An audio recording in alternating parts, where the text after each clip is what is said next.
वह सभी पुरुषों का सपना और महिलाओं की ईर्ष्या का कारण है। सिर्फ 17 की उम्र में वह सूर्य ड्यूक जैसी जिंदगी जी रही थी। उसने उसे एक नजर में देखा और पत्नी बनाने का निर्णय लिया। उसकी माँ ड्यूक की शक्ति और स्थिति चाहती थी और डरती थी कि वह अपना मन बदल लेगा, इसलिए वह लगातार बेटी की तारीफ करती रही। लेकिन ड्यूक ने कहा कि वह इन बातों की परवाह नहीं करता। उसने अन्ना की युवा और ऊर्जावान स्वभाव को देखा, जिससे वह उसके लिए उत्तराधिकारी पैदा कर सके। यह सुनते ही अन्ना की माँ ने कहा कि संतान के मामले में अन्ना निराश नहीं करेगी और शादी तय हो गई। लेकिन अन्ना, जो मुख्य व्यक्ति थी, इस सबसे अनजान थी। जब माँ ने यह खबर दी तो अन्ना को आश्चर्य और खुशी हुई। आखिरकार सामने वाला व्यक्ति प्रतिष्ठित था, जो हर महिला का सपना होता है। जब पति ने सुना कि माँ ने कहा कि ड्यूक ने पहली नजर में ही उसे पसंद कर लिया, तो अन्ना ने सोचा कि उसे प्यार मिल गया है, जिससे उसे इस विवाह से उम्मीदें थीं। जल्द ही सबके सामने अन्ना और ड्यूक ने विवाह कर लिया और फिर ड्यूक उसे अपने महल ले गए। रास्ते में अन्ना को ड्यूक की पत्नी होने पर गर्व हुआ। लोगों की प्रशंसा में अन्ना खोई हुई थी। जब वह पति के निवास पहुंची तो दरवाजे पर नौकर सम्मान पूर्वक खड़े थे। इससे अन्ना चकित हो गई। विशाल महल देखकर वह आश्चर्य और उत्सुकता से भर गई। रात को अन्ना अपनी नई शादी की रात का स्वागत कर रही थी। जब नौकरानियां उसे कपड़े बदलने में मदद कर रही थीं, तभी ड्यूक अंदर आ गया। अन्ना की उलझन भरी नजरों के बीच ड्यूक ने नौकरानी के हाथ से कैंची ले ली।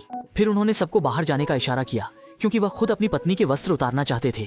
पति की इस सेवा से अन्ना असहज हो गई। जब उन्होंने देखा कि पति ने कैंची से उनकी महंगी पोशाक काट दी, तो अन्ना उनके इरादे नहीं समझ पाई और वहीं खड़ी रहीं। उनकी आंखों में चिंता थी। पूरे समय ड्यूक चुप रहे। इस दबावपूर्ण माहौल ने अन्ना को तनाव में डाल दिया। जब शरीर का अंतिम कपड़ा भी हटा तो अन्ना ने पति की जांचती नजर देखी।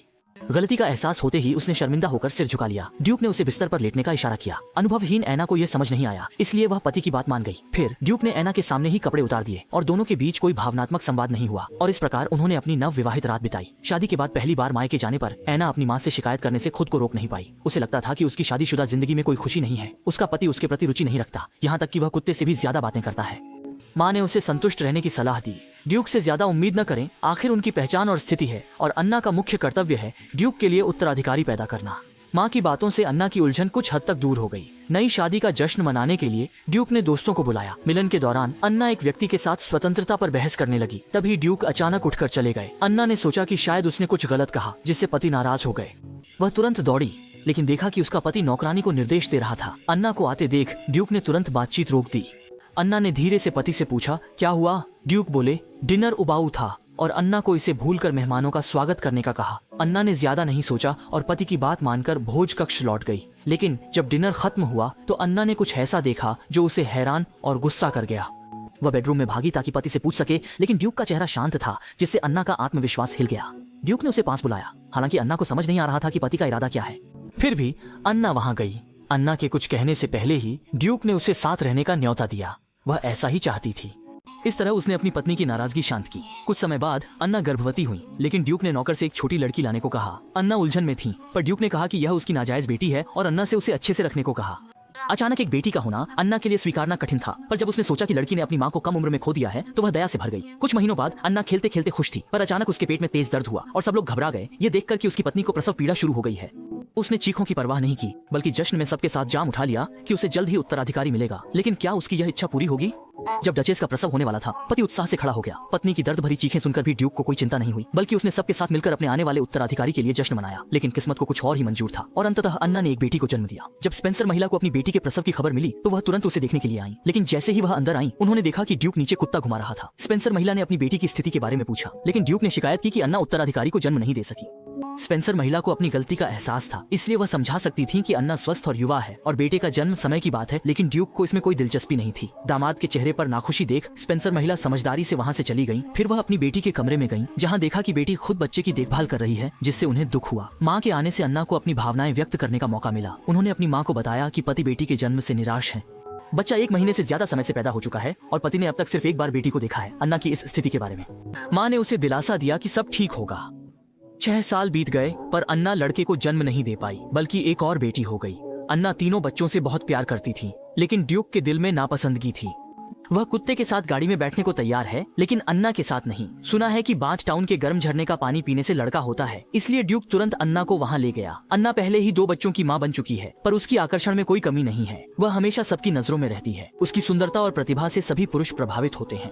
जब अन्या के साथ नृत्य करते समय उसका पति उसे प्यार नहीं करता था, तब ड्यूक ने इधर उधर देखना शुरू किया। जब उसने अपने पति को दूसरी महिलाओं से बात करते देखा तो अन्या खोई हुई थी। महिला ड्यूक की प्रशंसा के प्रति नकारात्मक थी। महिला को जाते देखकर अन्या ने राहत की सांस ली और अपने पति के हताश चेहरे को देखकर वह महिला के प्रति जिज्ञासु हो गई। उसने भीड़ पार कर उस महिला को ढूंढ निकाला। अन्या के अचानक आने से महिला हैरान रह गई और अन्या की पहल पर बातचीत का सामना किया। महिला ने खुद को बेथ ने बताया और पूछा कि उसने उसके पति को क्यों ठुकराया। बेथ ने कहा कि उसे अब पुरुषों में दिलचस्पी नहीं है, जिससे एना की जिज्ञासा बढ़ गई। उसने कारण पूछा तो बेथ ने बताया कि उसका पति अपनी प्रेमिका के साथ मस्ती कर रहा है। यह सुनकर एना को महसूस हुआ कि उसने किसी की दुखती रग पर हाथ रख दिया है और वह शर्मिंदगी में विषय बदल देती है। अगले दिन एना टहलते समय फिर से बेथ से मिली और धीरे धीरे वे घनिष्ठ मित्र बन गए। एना ने बेथ को अपने वहाँ आने का मकसद भी बताया। उसने कहा कि वह सुनिश्चित करना चाहती है कि वह एक लड़के को जन्म दे सके।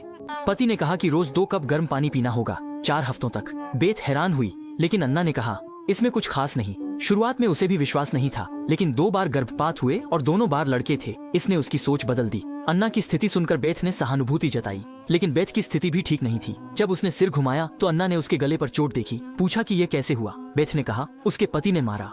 लेकिन यह सबसे बुरा नहीं है। उसे सबसे ज्यादा दुख है कि उसके पति ने तीनों बेटों को अपने साथ ले लिया।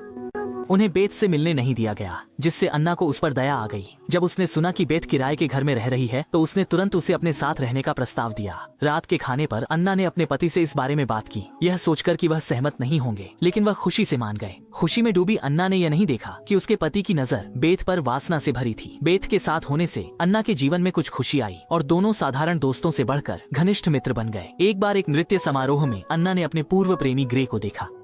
यह जानकर कि ग्रे अब संसद सदस्य हैं, अन्ना प्रभावित हो गईं। वर्षों से नहीं मिले थे, फिर भी ग्रे का प्रेम अन्ना के लिए बना रहा और अन्ना ने भी इसे महसूस किया। बेथ ने देखा कि ग्रे का अन्ना के प्रति लगाव खास है। उसने अन्ना से कहा कि वह अपने लिए जिए और प्रेम की खुशी का आनंद लें। जब अन्ना नहीं समझी तो बेथ ने उन्हें खुद अनुभव कराने का निर्णय लिया। बेथ अन्ना के पीछे जाकर खड़ी हो गयी और उन्हें ग्रे मानकर स्त्री पुरुष संबंधों की खुशी सिखाने लगी।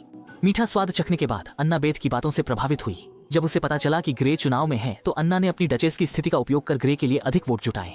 ग्रे इससे प्रभावित हुआ। जब एना जाने लगी उसने उसका हाथ पकड़कर प्रेम जताया, जिससे एना का मन शांत नहीं रहा। घर लौटने पर उसके चेहरे पर खुशी थी, लेकिन जब वह यह खुशखबरी बेथ से साझा करने की सोच रही थी तो कुछ अजीब लगा। उसने देखा कि 2 नौकर बेथ के बेडरूम के दरवाजे पर कान लगाए थे। एना ने पूछा कि क्या हो रहा है, लेकिन नौकर घबराकर चले गए। इससे पहले कि वह कुछ समझ पाती उसने कमरे से अपने पति की आवाज सुनी जैसे ही वह घर में दाखिल हुई थी।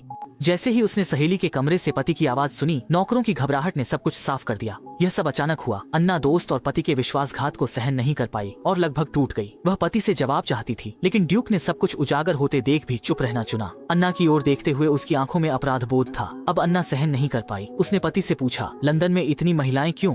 वह मित्र को दबाना चाहता था, जबकि उसने पति के प्रेम प्रसंगों की परवाह नहीं की। यहाँ तक कि सौतेली बेटी को भी अपने बच्चे की तरह माना, लेकिन पति ने उसकी सांत्वना छीन ली। पत्नी के आरोपों पर ड्यूक चुप रहा, जिससे अन्ना का दर्द फूट पड़ा। उसे समझ नहीं आया कि उसने क्या गलत किया जो पति ने ऐसा किया। पत्नी की उन्मत्त अवस्था देखकर ड्यूक को एहसास हुआ कि उसने कुछ ज्यादा कर दिया है।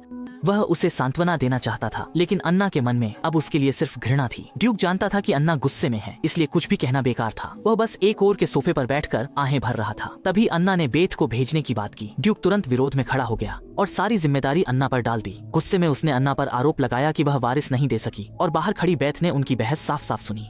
अपने हाथों से सहेली के परिवार को बर्बाद करने वाली बेथ का दिल भी अच्छा नहीं था। गुस्से में अन्ना मायके चली गई। वह माँ से सांत्वना चाहती थी, लेकिन माँ ने उसे ही दोषी ठहराया कि उसने खुद मुसीबत को घर में बुलाया। अन्ना ने कहा कि अब कुछ कहना बेकार है। उसने माँ से मदद मांगी। उसे नहीं पता था कि क्या करना चाहिए, लेकिन माँ ने कहा कि अब वह एक वारिस को जन्म देकर अपनी स्थिति मजबूत कर सकती है। माँ की सलाह से अन्ना की मन स्थिति जटिल हो गई, लेकिन अंत में वह हिम्मत करके घर लौट आई।